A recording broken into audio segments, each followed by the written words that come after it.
Shamim Kaiser Lincoln, ওনারা আপনাদের দল থেকে নমিনেশন পেয়েছে, আবার আপনাদের বিএনপি থেকে কি হয়েছে, এমপি হয়েছে।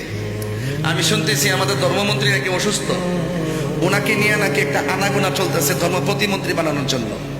আমি রাঙ্গনে থেকে হোম্মাম মায়ের এলাকা না, হোম্মাম মায়ের এলাকা থেকে ওনার মাধ্যমে আমি সরকারকে জানাতে চাই, উনি যেহেতু আহলে হাদিসকে অনুসরণ করে, আর আহলে হাদিসের মধ্যে একটা কট্টর ভাব আছে, কঠোরতা আছে, তারা মনে করে একমাত্র তাদের ধর্মটাই একমাত্র সঠিক, আর বাকি যা আছে সব ভ্রান্ত।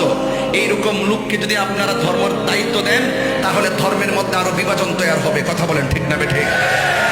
এমপি আছে বানাইছেন ভালো কথা, কিন্তু ধর্মের কোনো দায়িত্ব দিতে গেলে একটু চিন্তা করে দায়িত্ব দিতে হবে। আমরা আহলুস সুন্নাত ওয়াল জামাতের এজ একজন সাংগঠনিক সচিব হিসাবে আমি পরিষ্কার ভাষা সরকার কাছে দাবি করব, এই যে আমাদের যাকে নিয়ে আলোচনা চলছে, যাকে নিয়ে আনাগোনা চলছে, এবং শুনছি আজকেও একটা ইনকিলাবের একটা বিবৃতি আমার কাছে এসেছে।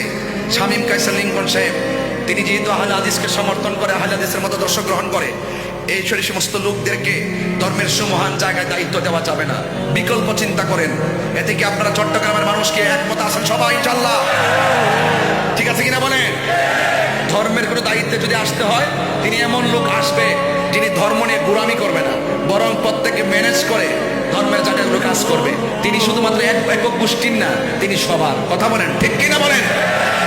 এই জন্য আমি এটা আমার পক্ষ থেকে আমি এটার প্রস্তাবনা করলাম। আশা করি যদি সেই লিংকন সাহেবকে ধর্ম প্রতিমন্ত্রী বানানো হয়, সরকারের সেটা আত্মঘাতী সিদ্ধান্ত হবে। কি সিদ্ধান্ত হবে? আত্মঘাতী সিদ্ধান্ত হবে। আশা করি আমার সাথে কওমি ভাইয়েরাও একমত হবেন, কারণ কওমিদের সাথে আমাদের মাযহাবের কোনো সমস্যা নাই। কথা বলেন ঠিক না বে ঠিক?